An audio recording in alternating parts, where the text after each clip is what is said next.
Breakups.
Hello, everyone.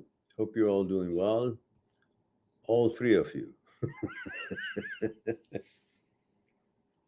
And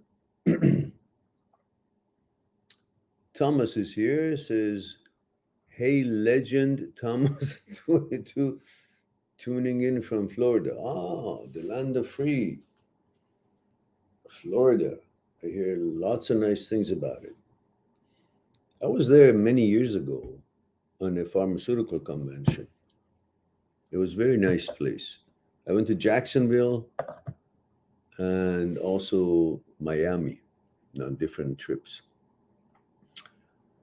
And we have Hassan, 22, Saudi Arabia, male. Thank you very much for that. So we have Thomas having a laundry list here.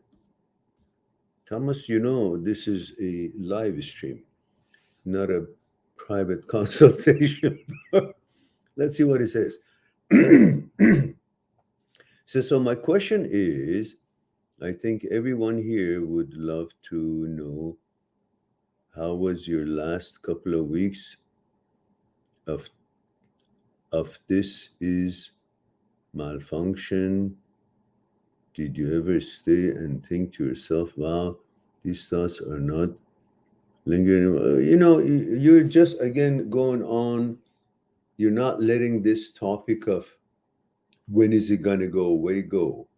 And I keep trying to make you understand that the key to have your life back with confidence is to pay attention to your life rather than keep taking tab and notification of if this OCD subset has gone away or not. You should be focusing on how to manage a disorder whenever it shows up, and it having lingered or showing up or not showing up, it's not any evidence of you are or you are not back to whatever you have preferred, been, and enjoyed being. You're constantly looking for signs to something from out there by not having intrusive thoughts, for example, to tell you that you're okay. I'm trying to tell you that you're okay because you're okay. To notice and understand that this is a malfunction of the signaling system of the brain, and it's got nothing to do with you, your inclination, your gender, then you just have to learn how this OCD, in this case HOCD, behaves, and how you can help the brain to rewire itself. But you don't listen. You keep coming back and keep saying, I think everybody would enjoy that. It's irrelevant what you're saying. Only you are looking for it because of assurance. I know in some part of your thing you said, oh, it's not assurance. I think everybody's, it is assurance. Because you're constantly looking for something from outside to tell you that you're okay. And that thing that you're looking for is for intrusive thoughts never show up again. That will never happen. We've had intrusive thoughts before OCD, and we will have intrusive thoughts throughout our life. Is the fact that before, when caudate nucleus was automatically performing, it would shut it down automatically. Now you got to manually shut it down by the ways and the systems and the steps that researchers such as Dr. Schwartz have come with years of study and research to help us to deal with the glitch of the brain. But Thomas, again and again, you come back to the same question. That is why you're constantly remembering your intrusive thoughts, because you're constantly looking, is it there or is it not there? When you tell the brain to look for something, the brain doesn't just look for that, looks for everything that it can find on its way to check on what you asked it to check. So you're encouraging your brain without you really knowing to continue intrusive thoughts, because on its way to check for what you asked it to, it will encounter all millions of intrusive thoughts that the brain is capable of making, because it's not like it's an open path to go and find and answer your question. It passes through the ocean of possible ability to conjuring up thoughts, and it will. Just like In any brain, when the caudate nucleus is not functioning as always did, all you have to do to see something that has some kind of a connection, association with concept of sex. Could be a piece of wood look like a dick, or on a tree look like a vagina. Like, you know, sometimes these branches are, you've seen pictures of them that this actually looks like a human being, or looks like a vagina, or looks like a dick. Or you can look at a horse, you know, is erected, wants to mate with a mare, or you can see a naked body of a same gender. It's not that you're interested in that same gender, it's just that naked body associates in the brain naked sex. And then it goes on the concept of sex, finds all kinds of things, including a suggestion or image of sex with that same gender, or how it looks like, not because you have any inclination that, because it's a brain. You have not figured out that the brain is not you and you're not the brain. So what brain conjures up in the screen of your head, it's irrelevant to you. But you think because it's in the screen of your head and it's your brain created, it might have something to do with you. It doesn't. They're separate entities. You're not the brain is not you. If you can understand that, then you wouldn't care if the intrusive thought shows up or it doesn't show up. And you wouldn't be waiting to have an evidence of, oh, it hasn't showed up for 10 years, so I can now say, for 10 years, I have been fine. No, you've been fine all along, and you will find tomorrow. And if there's an intrusive thought showing up today, you're still fine, because all it takes is to recognize that's an intrusive thought. It's brain's thought. It's not mine. As Austin Powers says, it's not mine. All right. So we shut down that train of story. I'm not going to even, I've read it and it's all bullshit. So forget it. And HM says, how can I stop searching for security? I am always defensive against everyone and don't trust anyone, not even myself. Well, you need to make an appointment with me on a private basis. I can't go through this 2 hours top. And there are other questions that I want to ask you. You got to respond back to me. So go on my site, mind.seekstruth.com. Make an appointment for an hour. I'll give you at least another half an hour on top of that, maybe a little bit more, just to make sure we don't rush. And we'll discuss all these things. These are important and general questions that its discussion takes, a couple of hours.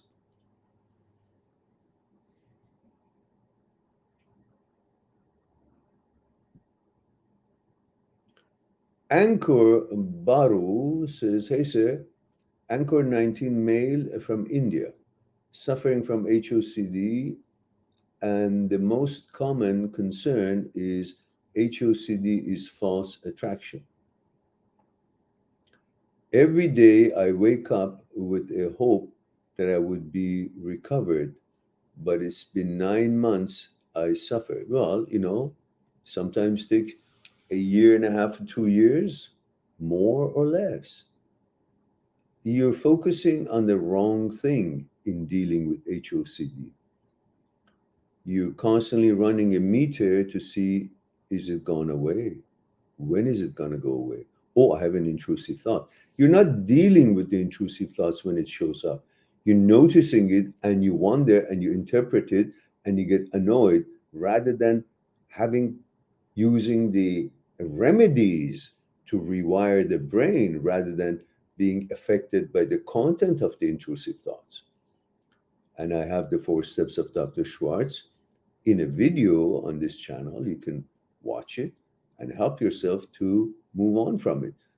You can't be just asking me a question and hoping that there is a magical sentence. There is a process on helping yourself to understand how OCD subsets such as HOCD behaves and how to deal with it. But you guys simply just want this to go away without you repairing the malfunction of the signaling system of the brain.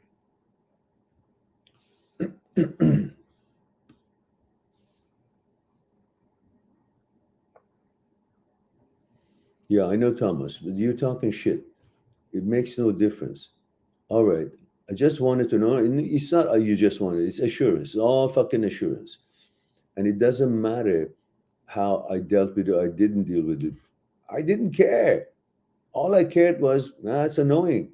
And then I was busy with my life, and I did all kind of things such as data hunting, go through it, making it worse, and imagining. I didn't know any of these things that I know today, but I did things that it was actually correct. But it just went away, and when it went away, I wasn't checking back. Oh, it went away. Oh, it's been 2 weeks. These are the problems that you're causing for yourself. Stop all that shit. Live your life.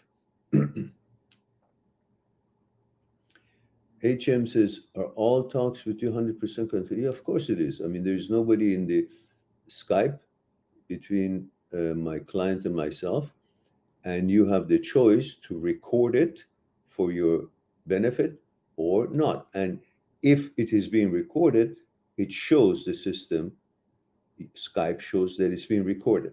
And if it's not recorded, it shows that it's not recorded. So, yes, it is confidential. All right.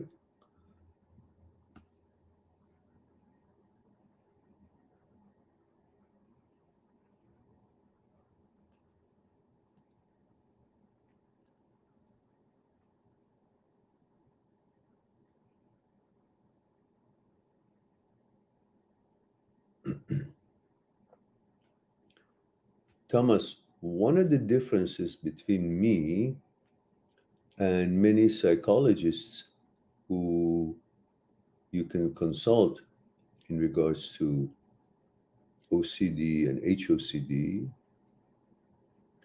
is that I haven't just done research of scholars and psychotherapists and psychologists and neuroscientists, neurosurgeons, philosophical point of view, scientific point of view. I have had this. So I know every fucking angle that you come up with. This that you just say, but I know it has nothing to do with me. It says, I don't even have HOCD. I got over that in like 3 days. Literally, my intrusive thoughts is watching inappropriate things that I would not watch. Right? See, you're convincing yourself and me and trying to think that it is bad to have HOCD. It means something is wrong. And because you have OCD, which is perfectionism, you want to nullify this, that it never happened to me. It just came and I got over it, no problem. So I'm perfect. It's not a sign of perfection if you have OCD and you don't have OCD. It's a sign of perfection. No, it's something malfunction in the human psyche that has been going on for, God knows how many years, and it's still going to go on because our brain is a work in progress. It's got problems. This brain that you have, it's only 40,000 years old. But we lived and survived million years before we got this brain. So this brain is not us. It's an addition. It's another organ apparatus. So don't constantly think that, oh, I got to make sure that tell myself and tell others that I had this, but I got over it very quickly. Whether you got over it very quickly or not, it doesn't make you any better or any worse. It's a human psyche. This is one of its challenges. You got to learn how to deal with it. That's all. It's not about being perfect or not being perfect because you have or you don't have OCD. I had OCD since childhood. I knew none of these things that I know now. For years, I dealt with it. It just went crazy. Washing my hands, touching the light switch 50 million times, saying a word many times. It was like fucking crazy. All because we are seeking psychological security, and we need that kind of an assurance because we don't have the knowledge or power and abilities to fend off all the things that we don't want, negative things that we don't want in our lives, or away from our families whom we love. So these all have rooted psychological reasons, but it's not something that you should fend it off or pretend that, oh, you know, I don't have this, I have that. It's okay. We're all human beings. And so stop this bullshit that you're trying to convince me. It's just a fact that comes back every couple of hours or minutes. Is just annoyance. You know, you're trying to turn it into a different package. It's a fucking OCD. Now you got to do what you got to do to manage it, and that's all. It's not a big deal. It says, but I know it's nothing to do with me. And it said, the problems literally happened when I quit my job. Literally, I hate this shit. It is the hardest thing. You know, you come into conclusions. This is hard. This is the hardest shit. Just focus on what the fuck it is and how to manage it and how to rewire it. That's all. It's another knowledge that makes you even more invincible in life, more equipped with the knowledge that you're learning. This is an opportunity. The ones who have an OCD or any OCD subset, it's an opportunity of lifetime to become stronger by the knowledge that is provided to you, and it's available for the diligence and hard work of the scientists and researchers.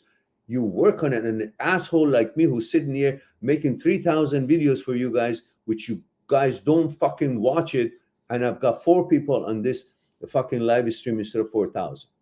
So the solutions and guidance is out there.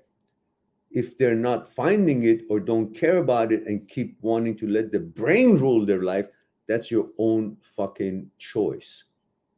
Did I use the word fucking enough? Or maybe I should use it a little bit more.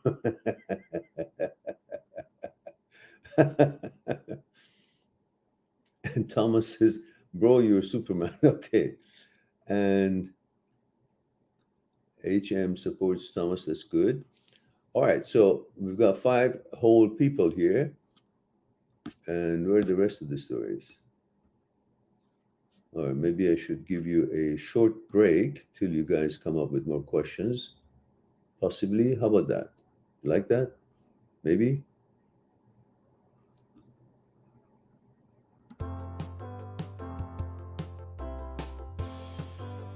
Damn, I thought she is the one. Everything was all good. She suddenly turned as if I was no longer who I was anymore. Why did she do that? Why do I feel so devastated? How can I feel better? How can I understand what is going on in my head? How can I go on? I will never fall in love again.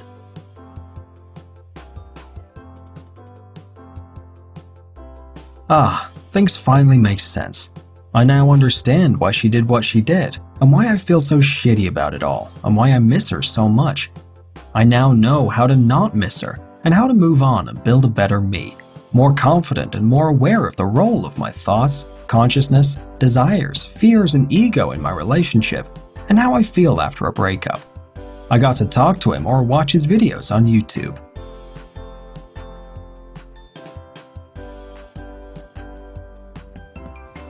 It may all seem like a mystery to you right now, but you can always go to my YouTube channel where you will find over 300 videos on this subject and more. You can find out exactly why you feel the way you do and why your thoughts are the way they're reacting and the role of your psyche in all this. Plus, how to feel good again, become strong and get your confidence back and ready to move on. And more importantly, how to move on. And you will certainly be fine once you know how your mind works, dear. If you still needed to talk to me one-on-one, that's always possible through my site, mindthatseekstruth.com. There you can book a Skype consultation time for us and we can chat about what's concerning you. This is what I do with all people who need it from all around the world. HM, Zoom is fine. I often use Zoom when Skype is not giving us a good coverage. And even WhatsApp, that can work too. WhatsApp works almost anywhere in the world.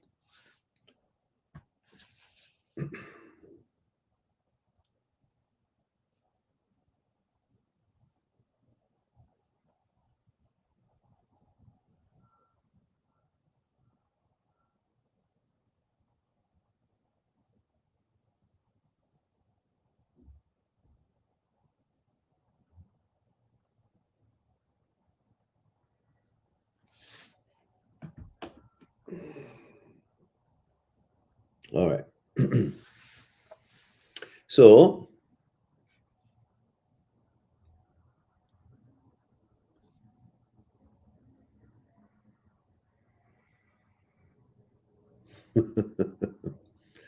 watching all the playlists, there are so many videos that are not in the playlist, Thomas.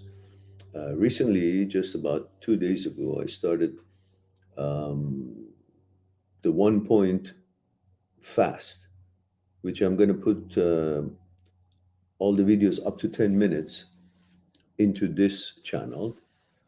So the short videos will be on this channel, and there'll be mixed of relationship videos and OCD or HOCD, but they'll have a playlist. So you'd eventually be able to go in there in the 1 point fast and click on the topic, HOCD, OCD, and even that has categories that I'm starting it.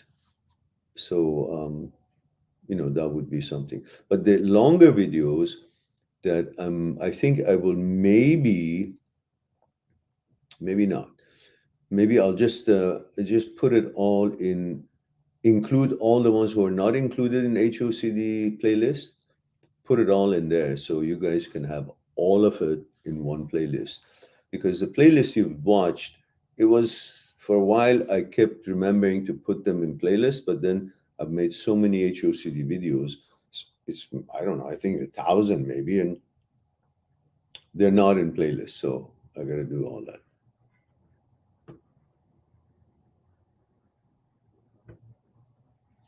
And HM says,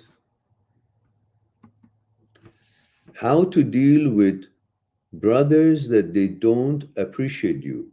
Well, you shouldn't leave your worth and value in the hands of the opinion of other people.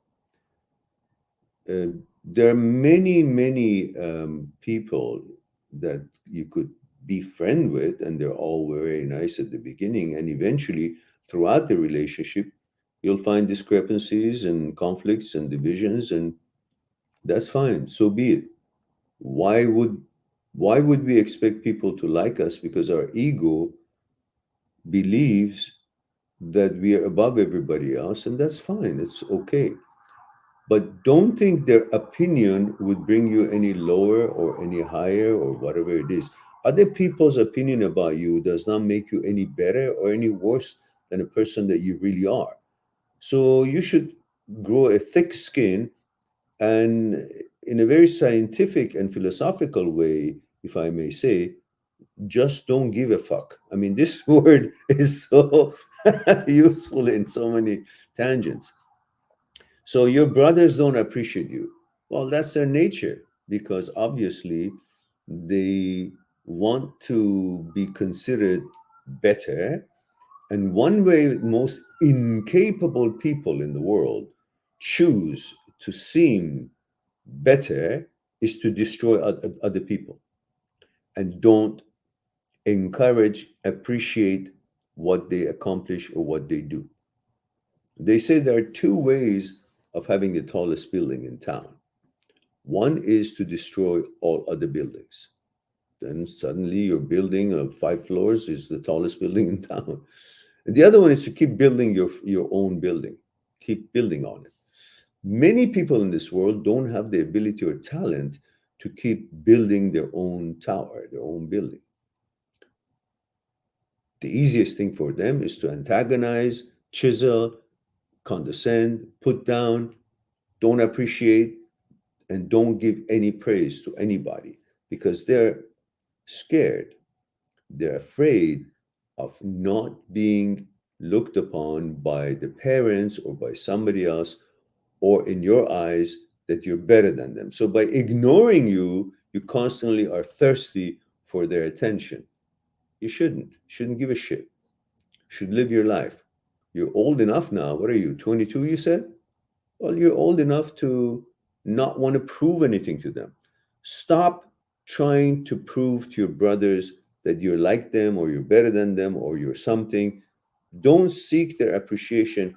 Seek the truth, efforts, being a good person as far as your values are concerned. Do whatever it is that you got to do to accomplish what you want to accomplish for your life and your future wife, family. Focus on that. Have your own plans.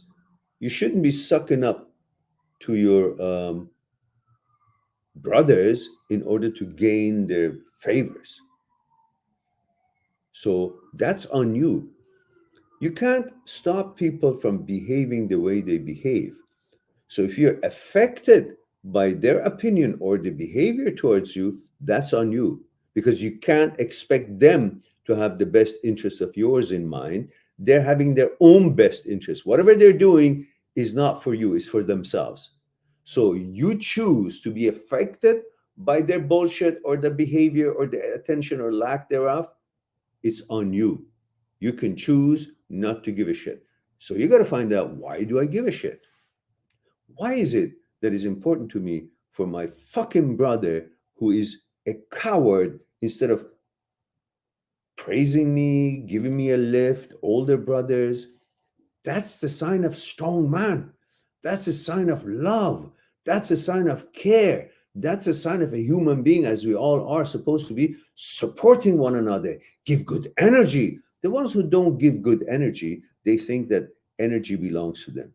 It belongs to nature, to the universe. We're just conduit for it to pass through. And when it passes through, we got to add more love to it and more compassion to it and direct it to someone to benefit it, not to taint it with toxic emotions and then hurt someone. So if that is what they do, that's their choice. If you get affected by the bullshit, that's your choice. You don't need to be affected. Who says that you should be actually pissed off about it? Say, I don't give a fuck. What they do or they say doesn't affect me. I have my own plans. That's how you become independent mentally. All right. And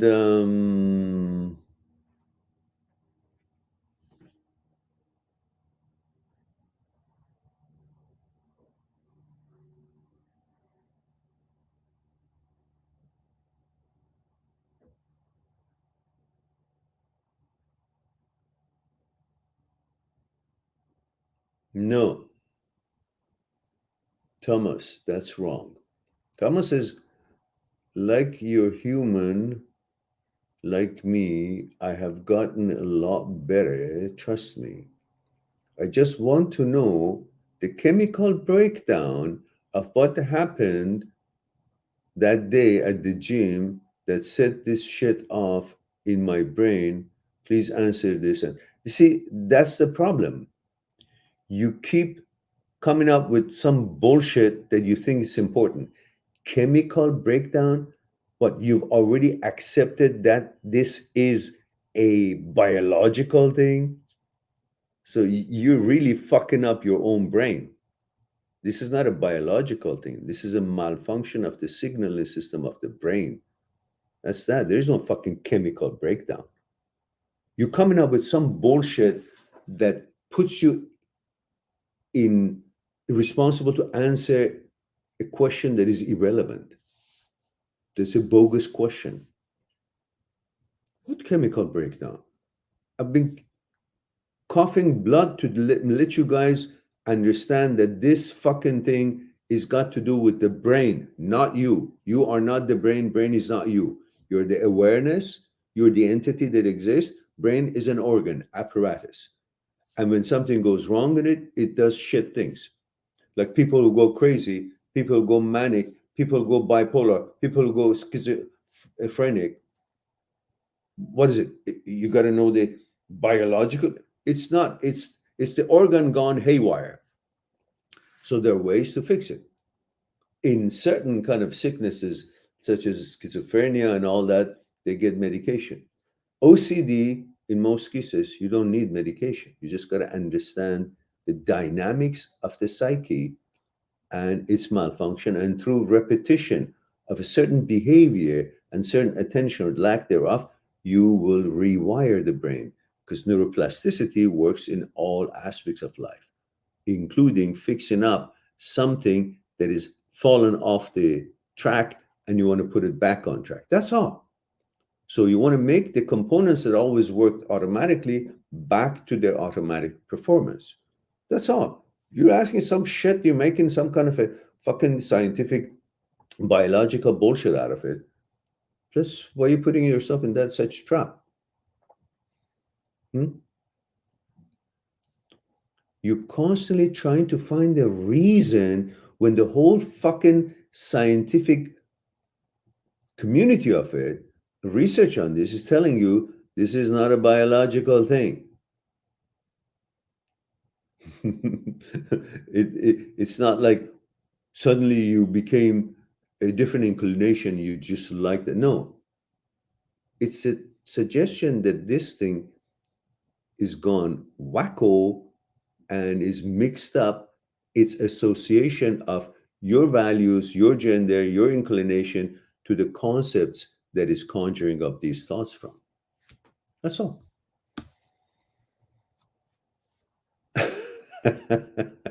Says, I will never ask this again, please, man. I just told you, you have an OCD to have OCD.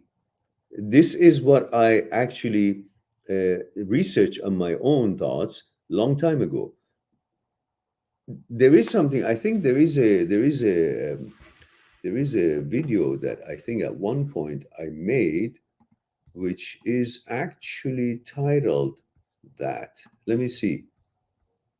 OCD to have OCD. Let's see if I, okay.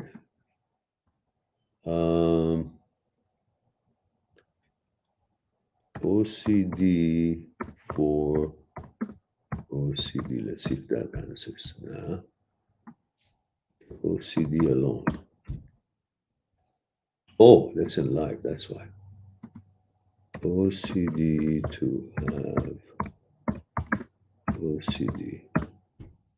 I have OCD and HOCD and is struggling with loss of attraction, all right? The other one, why your brain wants to have OCD. That's interesting. I like to watch that myself. Why is it beneficial to have OCD or HOCD intrusive? Oh, that's cool too. So you guys, maybe you like to just put in OCD to have OCD, and I'm curious, what was I on to make these videos? Because you will never fucking find videos that I have made in this channel anywhere else in the world, because I have a weird brain and pretty inquisitive, and in a way is very inventive, and it goes deep as it can be going, and comes up with things that is very helpful. I've noticed that in myself, so that's why you guys get the benefit of it, whether you like it or not. It's there. And let me just make a note of this. I want to watch this myself. So what the shit I was saying in there, because I don't remember the damn thing about it. But it's something that I think if you guys search, these are not some regular shit that you find on other channels. So there was one, OCD, and how about OCD for OCD? Let's see.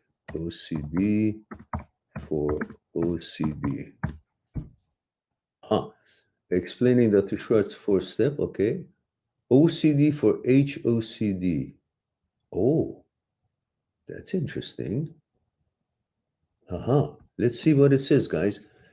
It says if you have OCD, pure OCD, or attacked by HOCD, intrusive homosexual thoughts, you might want to watch this video series of 11 segments.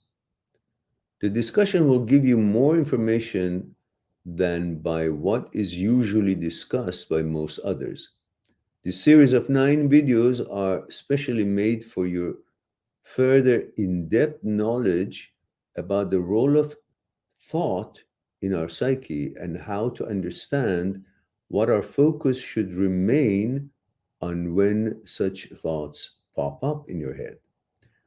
We discuss the nature of intrusive thoughts and how to identify their character and the roots of such thoughts beyond the usual helpful medical findings, approach, and information which psychologists and psychotherapists have been clarifying for us and help nullify their annoyances. With the hope that the discussion in this video will give you the extra knowledge you need to be clear as to the nature of these thoughts, how to deal with them, and to regain your balance and confidence and enjoy your life. And it is the right of every human being to be free from such thoughts and without any further distraction and with the clarity you deserve and always had. That's not bad. This is 19 minutes and 18 seconds. I like to watch this myself because these are videos that I made long time ago. And I like to remind myself what the shit I was talking about. And here it is, the link for that. I don't know what I have said, and I don't know how helpful it was, but the description sounds good. And there's also this other one.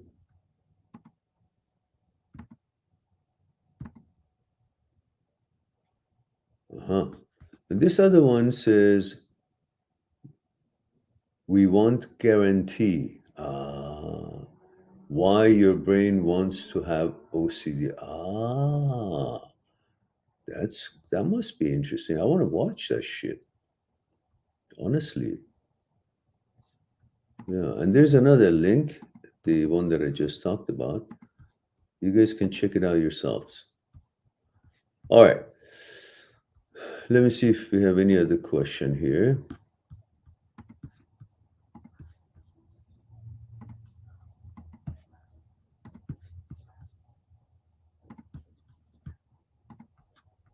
Mm-hmm.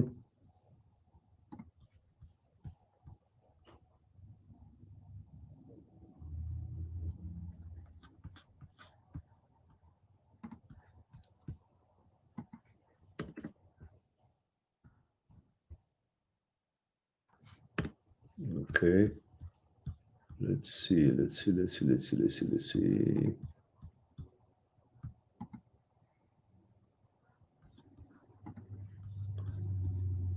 Mm-hmm. I'll be with you in a second, guys. Let me just make sure I have this. I got this.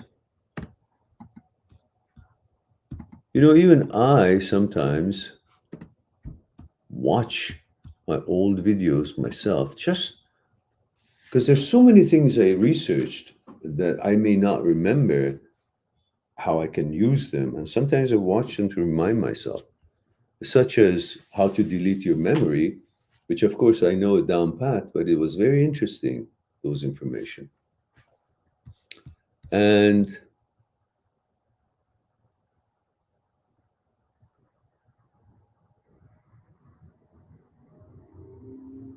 what?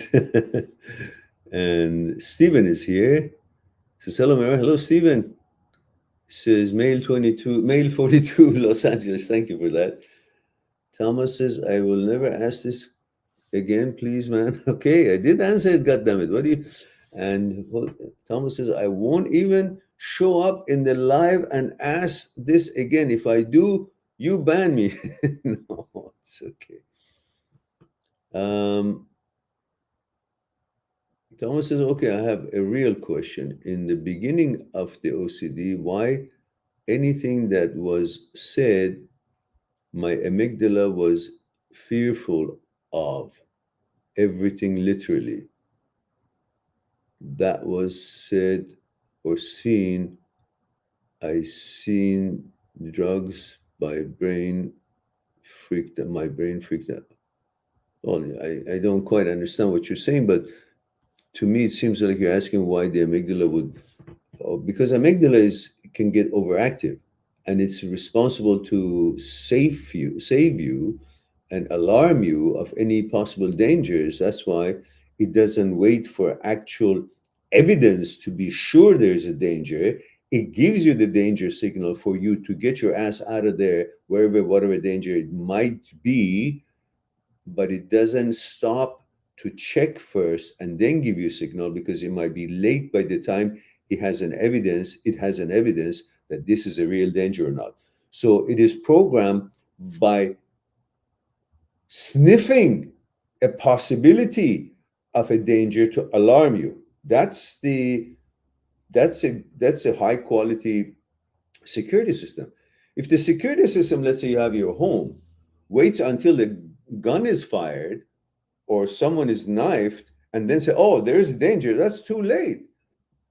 As soon as the wind blows and the window moves, it can say, I don't know if somebody came through the window or not, or if it was wind. But because there is a chance that it could have been somebody came through the window and this wasn't wind, I'm going to alarm, click the siren.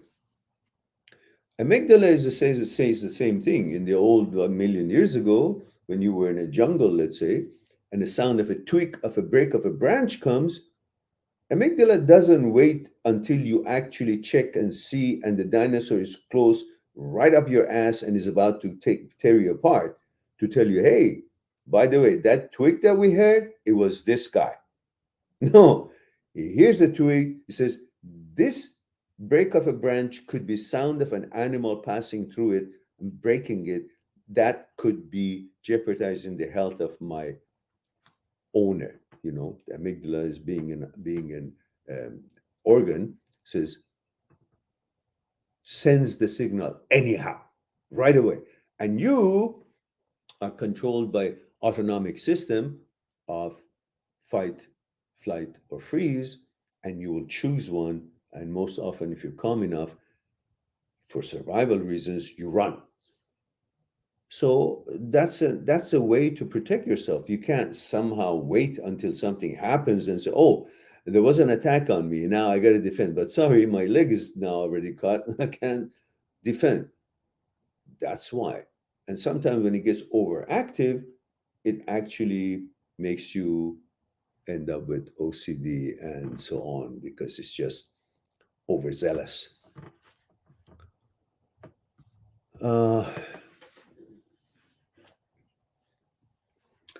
Even if parents appreciate brothers more than me, yes, that's normal, HM. Again, when you make an appointment with me, we go through these. I personally have had that experience in my family, even though my mother loved me and I never felt that I'm not loved, or I never felt that there's any differences in the way she would think about me or other siblings. I never felt that. But when I got older and I looked back, I could see it. And I could not, and the same with you, blame them, because each human being has a certain experience at a different time of their life. Let's say your brother was born earlier than you, which obviously you say they're older, and that was the first experience of your mother to give birth to a child. And to her, that was the most interesting phenomena that she had never experienced. So that child becomes very important to her. It's a first child. It's novelty. It's never been anything experienced like that. So the bonding and the care for that child becomes extraordinary. The second child is still going to be interesting to her. By the third child, which would be maybe you, she's very automatic about it.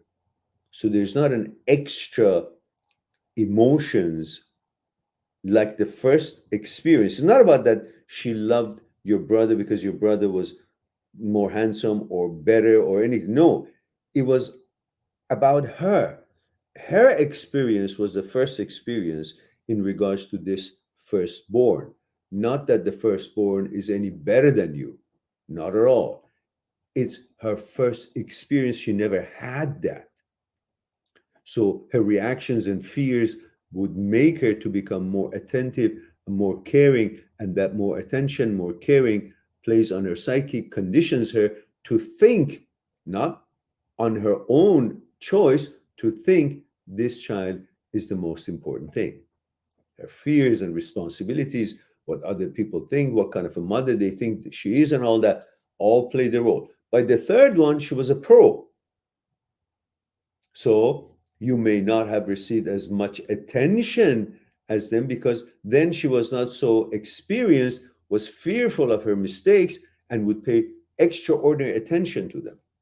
Or if one of them turns out to be some kind of a sickness, then she would be in a position of care and attention, which would make her to pay a lot more attention to them, and they become more important to her because she wants to cure them, she wants to help them, she wants to bring them back to health. And those are what plays in her psyche. Otherwise, none of them are more important than you, and not even in her mind. So I had the same experiences. So don't worry about that. That's not, whether they do or not, your worth and value is not in the opinion of your mother, or how much she pays attention to you, or how much she pays attention to them, or that they praise them or they don't praise you. Who gives a fuck? You're here in this world as a chosen one, because your parents didn't choose you to be born. Universe did. God did. However you want to think of it. There are 300 million sperms when your mom and dad get frisky. And how come only you came up to be the one that is born? What happened? So you're the chosen one among all that 300. So you're lucky to begin with. You're powerful to begin with. It doesn't matter what your mother says or doesn't. Your brothers pay attention to you, appreciate you, or don't. What matters is that you are chosen among the 300 million sperms. You are special. And it's chosen by the universe, by your God, not by the earthlings. So that gives you the confidence about who you are. So you shouldn't really give a shit about who really pays attention to you, praises you, or doesn't. It's nice if they do, you appreciate it. But that doesn't mean if they don't love you. They love you. It's just whatever. Don't interpret them. Do your best. Live your life. Now you're here. So that's the most important thing. You're here by the choice of the universe. And again, the God, whatever you want to think. So the rest of it doesn't matter. You're in the playground. Now enjoy, accomplish, learn, do whatever it is that you want to accomplish. That's up to you. Not sitting around looking, oh, who praises me, then I'm good, who doesn't know. It's too late. You're already here. You're already on earth. So everything else is open to you. Forget about other people's opinion, including your parents. Just be a righteous man, do your things as best as you can. The rest, don't give a shit.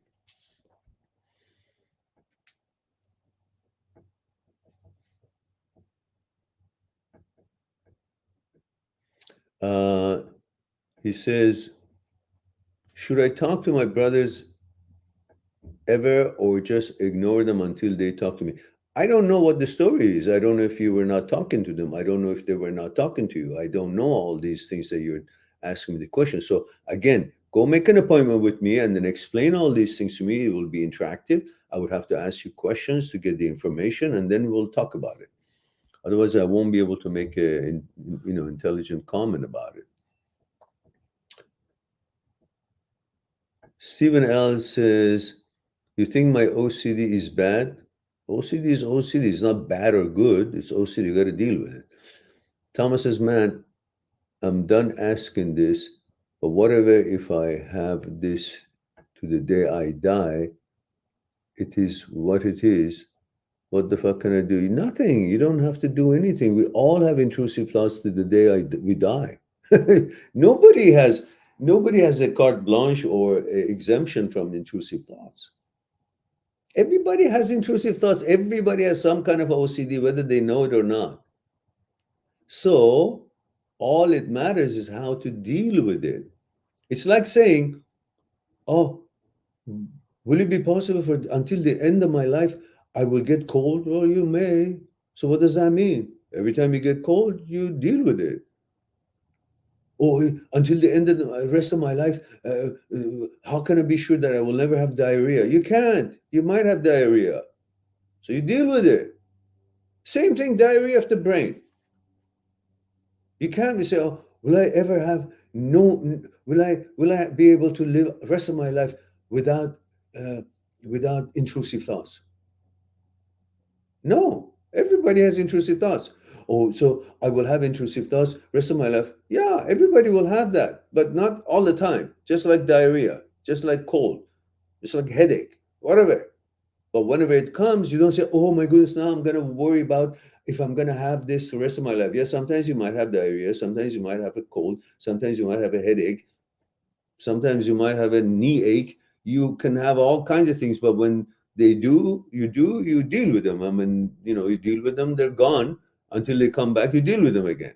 You have no qualms about that. But just because it's a thought, and knowing that it's a brain, it's got nothing to do with your inclination or anything changing in you, but it's a thought, and it becomes apparent to you that this thought is there, so you freak out. What's the difference? A thought or a pain in the knee? A thought or diarrhea? Both annoying, but you got to deal with them. But you can't say, I'm only okay if I'll never have diarrhea again, never have headache, never have intrusive thought. It's stupid to think that way. Yeah? So that's your answer.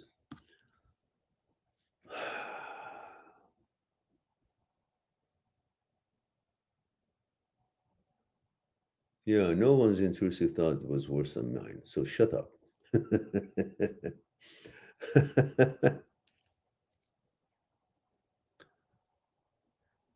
Thomas, you're asking questions that really you got to make an appointment for that, because I'm not fucking gonna discuss all that shit with you for.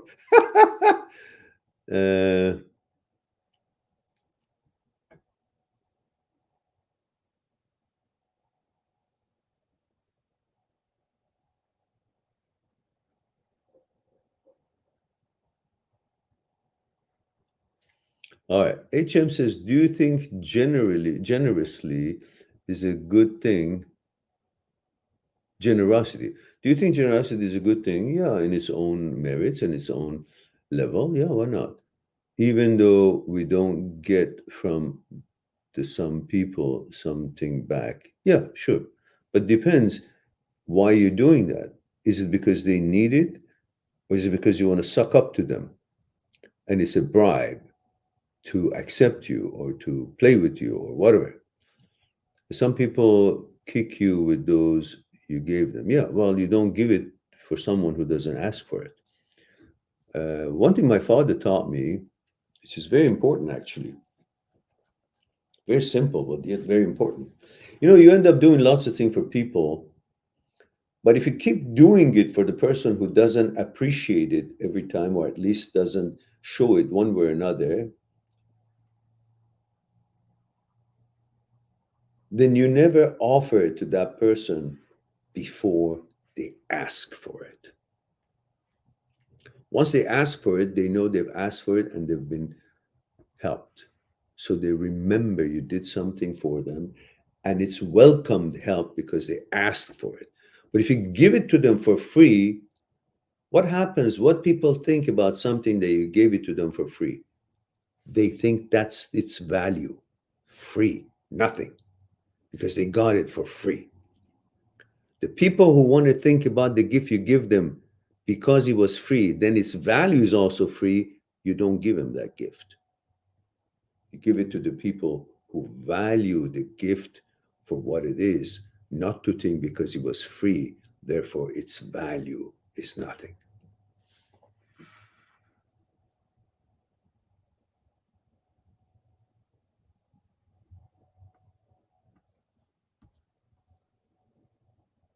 Yeah, I understand what you're saying. You're Muslim, and in Islam, it is encouraged to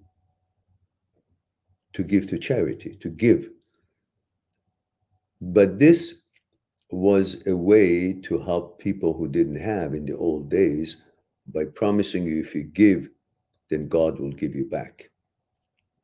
Well, you should give not in order to receive something back from God. That's business. That's a trade. That's not really as valuable as if you actually feel, I can help this people. It makes me feel good when I give. And it makes them feel good because it helps them with some challenging problem that they're going through. That should be your motivation. Don't expect anything back from God or from anybody else. Either do it with open heart or don't do it. Don't do it for something. If it's something you want, then you gotta name the price before you give it. Say, okay, I'll do this for you. It'll cost you about, I don't know what the value of your unit of your currency is. 1,000 dirham. I don't know how much that is, or $2 or $10 or $1,000. I don't know. Otherwise, just don't. You know. In Aikido, in Japanese philosophy, we learned in university when I was taking it, and it formed part of my life. Do good in secret. Do good in secret. You don't ask for other people's attention for what you're doing for some other people as a charity.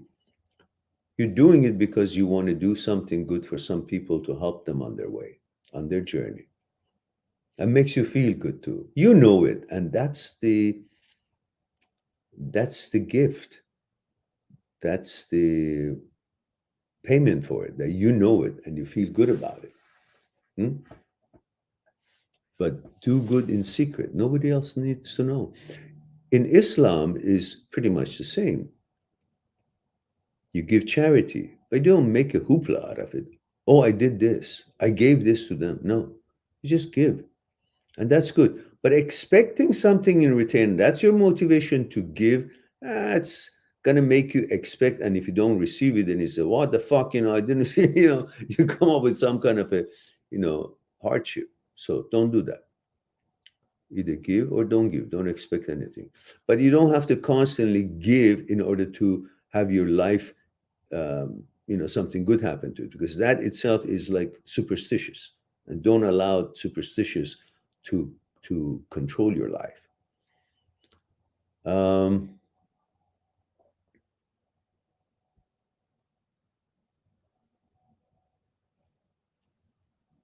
He says, that's why I give people, even if they don't ask. Yeah, even if they don't ask, or in the case of some people who don't have money and you can see you can help them, so you do, but not overly, within reason.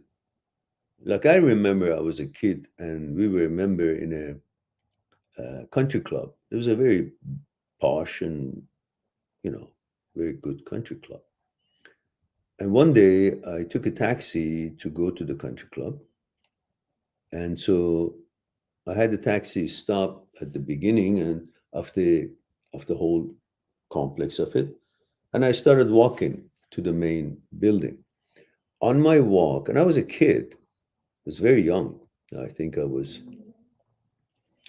maybe 15, but I was always very compassionate and caring. I cared about people. I would be very emotionally affected when they were not doing good, or when they were not comfortable, or they didn't have food or something. That was my nature. And then I saw this old man. I think he was like 70 years. Jesus, I'm 68. He must have been my age. But he was old man. Like he looked really old. And he had a shovel and he was working, doing something. I don't know why I felt so bad. I almost cried that this old man at that age has to shovel to make ends. So I had, equivalent of $10 at the time in my pocket. I just gave it to him. Made me feel like it was because of the burden and the pain of seeing someone that old having to work still to get some money to eat or provide for his family. The pain of seeing that was why I gave it to him, I think. I couldn't take that. So I thought if I give that, that will help him. And when I see that he's helped and he's got some money, my pain will go away.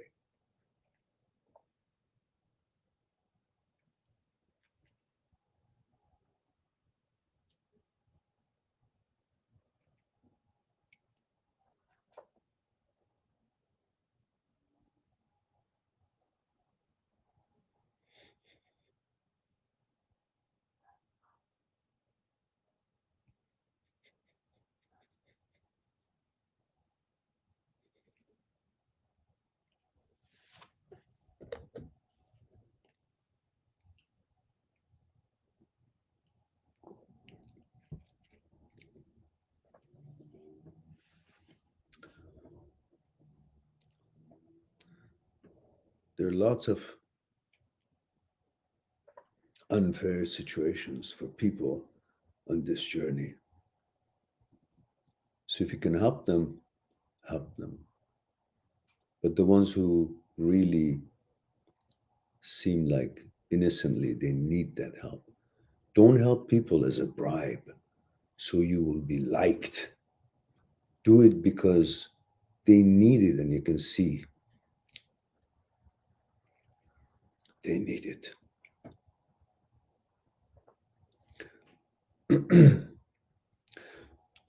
Yeah, so your religion has good values. Anyhow, going on to next question.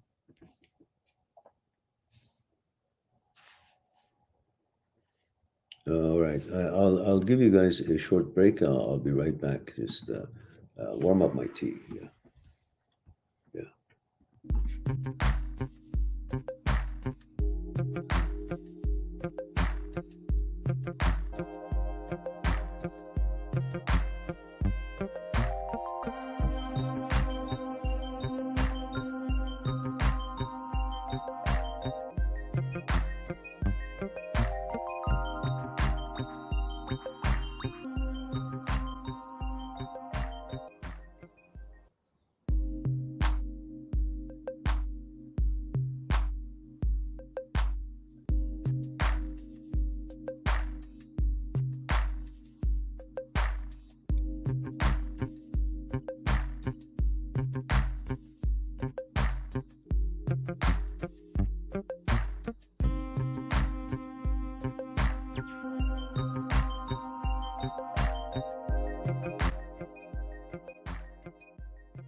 So,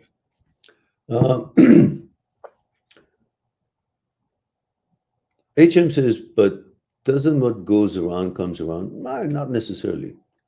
You do what you got to do because of from your heart. Don't do business with this emotion of care, of compassion, of giving things away. If you give it for no reason, like you don't expect anything. That's what I mean.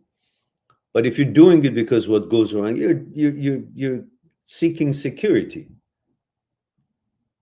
because you're not really capable to sort things out in your life. You need certain things that you haven't been able to accomplish. And instead of focusing on how to accomplish and plan for it, you're doing a kind of a bribe thing. I do this because what goes on, it comes around. So I do this so I get that. So really what you're doing it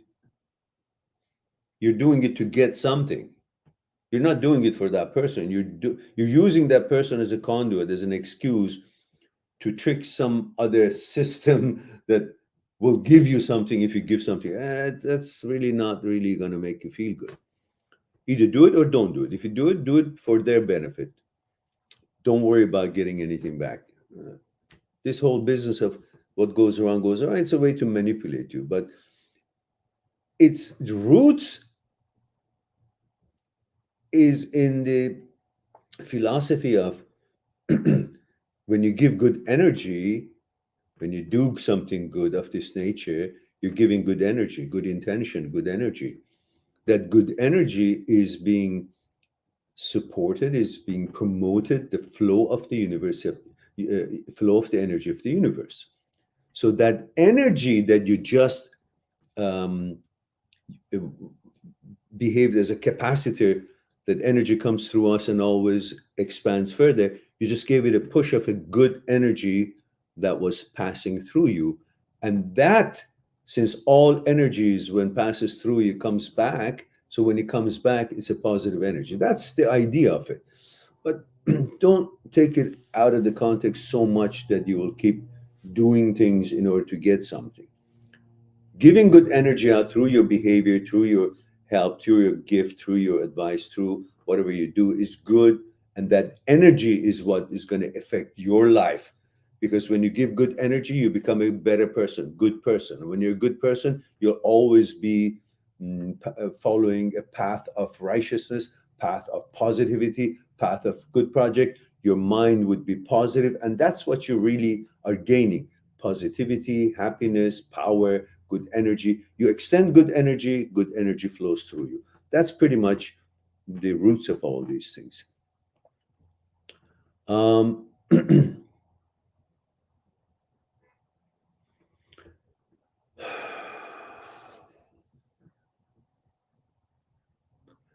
HM says, I also feel sad when I see people struggling. Yeah, that's true. But you know, it got to a point for me that I was so caring about when I would hear stories around the world that stronger countries were demolishing the smaller one. They were abusing the people of that country. Things politically, things were not fair. Many countries attacking the smaller country, dominating them, and the atrocities being done to women and children and elderly and other people in their countries always concerned me, and really saddened me, to the point that when I would listen to all these unfair news and the unfair happenings in the world on the news, and when I would listen to Professor Chomsky or Professor Finkelstein about the politics of the world and things that were being done to different territories by a bigger territory, and U.S. support, and all the unfair things that was being done in the world was really, taking a hold of me, and I was being affected. My whole life was very sad while I was doing my duties and had my happiness and all that. But still, every time it would come to that particular focusing on that part of the problems in the world, I'd get very sad, to the point that it was pretty much unbearable and affecting me. So I decided, if I don't have the authority to fix things and repair things and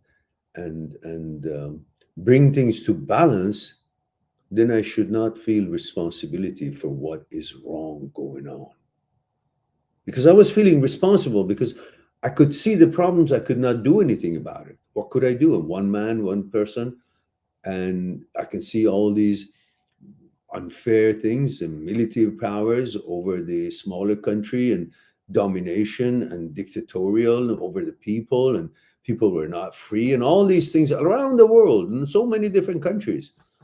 So I was very much affected. So I said, if I don't have the authority to fix it and bring balance to all these negative situations, I should not feel and bear the responsibility, because I was feeling responsible that something should be done and I couldn't do anything, right? So that is what you should think. If I don't have the power and the authority to fix things for others that are going through hardship, I can feel for them, but I should not feel responsible for their situation. This feeling of being responsible is what really gets you down. So in that way, I became free.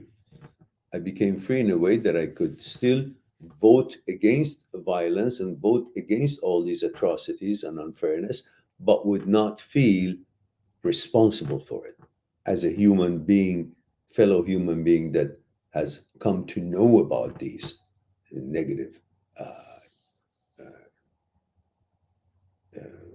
efforts against other people.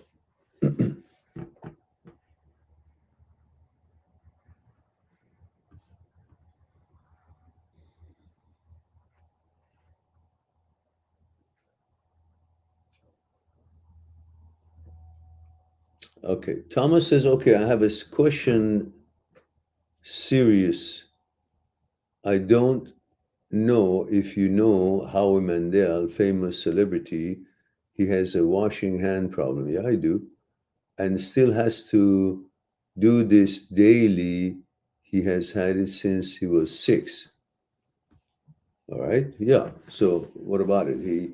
He should have dealt with it, and it's sad that he let it go that far. I mean, mine was also pretty bad, but it was really terrible. I would do crazy things. I would, like, if something I would think is dirty, I would use alcohol and put it to the point. Let's say in my car, the dashboard of my car, it's black plastic usually.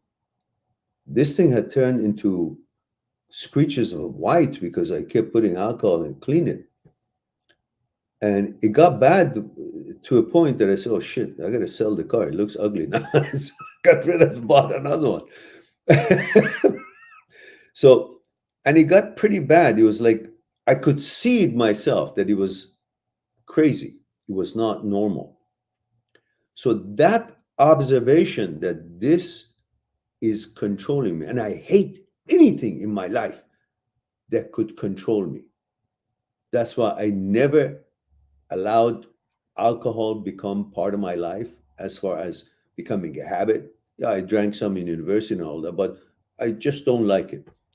But even when I did some drinking in university, very minor with occasions and whatnot, I would never allow it to get me drunk or go more than one or two or whatever that it could end up being drunk, because I never liked to be controlled by anything. And I could see that OCD is controlling my life. That was against my motto. That was against my values. And I didn't know any of the shit that I'm talking to you guys because the research was not there, and I didn't know anything. I was much younger. So I decided to reprogram myself. And I said, this is crazy. This is stupid. I had gone beyond any normal level. There is no normal, but that, everybody has OCD. So I worked on myself. It took me 2 years to reprogram myself. It was to the point that if I would put my foot in a way that I would say, oh, that might have affected my knee. So I was perfectionist, wanting to be perfect in every way and be healthy in every way and make sure that nothing happens. Why? Because I had the responsibility OCD, because I wanted to be in good shape to serve my family, to take care of my son, to do the things it needs to do, to work hard and provide. So for that, I needed to be healthy. Some kind of a crazy glitch that I was worried about anything. If I moved my knee, has it done something to my knee? So I would do the same movement that I did that brought me thinking that it might affect my knee or harm my knee or my elbow. I would do it again and again, and then learn and look up the connection of the muscles and the bone and figure out, okay, that movement would not have done anything to it. It was crazy. But I learned about the limitations and the free movements of all muscles and things. So the knowledge helped me to counter the lack of knowledge, because all these worryings sometimes comes because we don't know what is harmful, what is not harmful. So we have an OCD, we think everything could be harmful if we just did a little bit other than ordinary move. So by learning the knowledge about that, all these are within the normal movement of the joints and this and that, so forth, that knowledge cleared all these questions. So I never did those things again.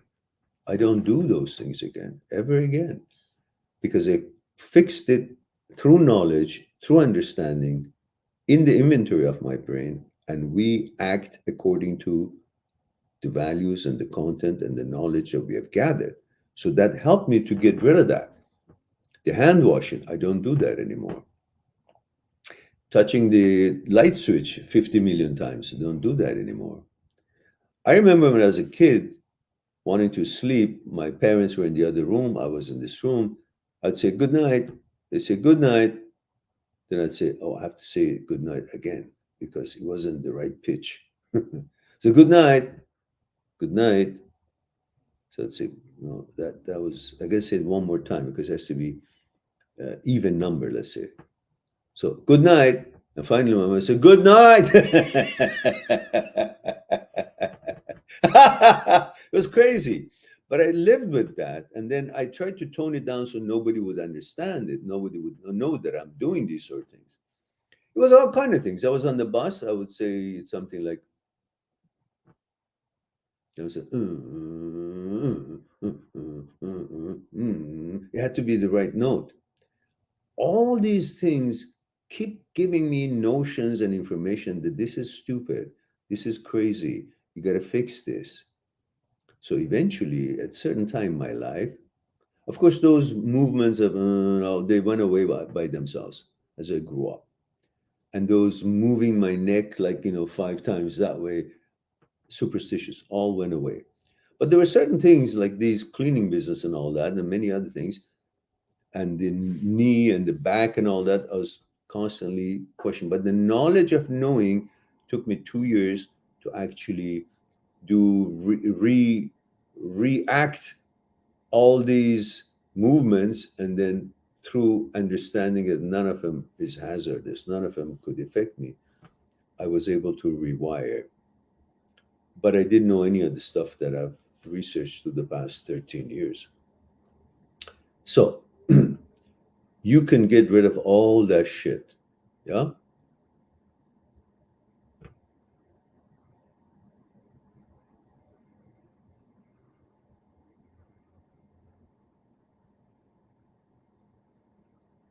Yeah. Well, everybody seems to think that their case is worse, but all of them have a way to be remedied, and you got to focus on how to remedy it. You keep asking questions as if it matters anything. You're comparing, you're looking for assurances. I'm saying to you, stop that. Focus on Dr. Schwartz's first step, focus on the videos we've had, and stop checking and seeking assurances and references and comparing and all that. All right, guys, it seems like we had a long discussion today, and there are no more questions, and it's 1 hour and 30 minutes. Time for me to say I love you all. Thank you very much for giving me the opportunity to share a thing or two with you. I look forward to our next live stream. In the meantime, be good to yourself and to the others. I'll talk to you soon. Bye for now. Subscribe on my channel, visit my channel, and go through the videos that you might be interested in. Mind@seekstruth.com is making it one step away to talk to me one-on-one on Skype and discuss what's concerning you. I'll talk to you soon. But we too, like the iceberg, have 1,000 times bigger powers that is not visible, and we must. Why? Is it something we're rambling on and I expect you to accept it? Or is there actually another power within us? Would you come and help me out? Okay. What I want you to do is put your hands underneath my arms and just lift me up. There we go. Okay, now, that's my physical part, right? Same thing, again, with that. Just want to see if there's any difference. Go ahead. Now, go ahead. Now, this, go ahead, when you're ready. Go ahead. So you see, this is different than what he was doing, and I'm not really doing anything. You convinced? Yeah. So are you guys convinced that there is something other than, thank you. Thank you very much.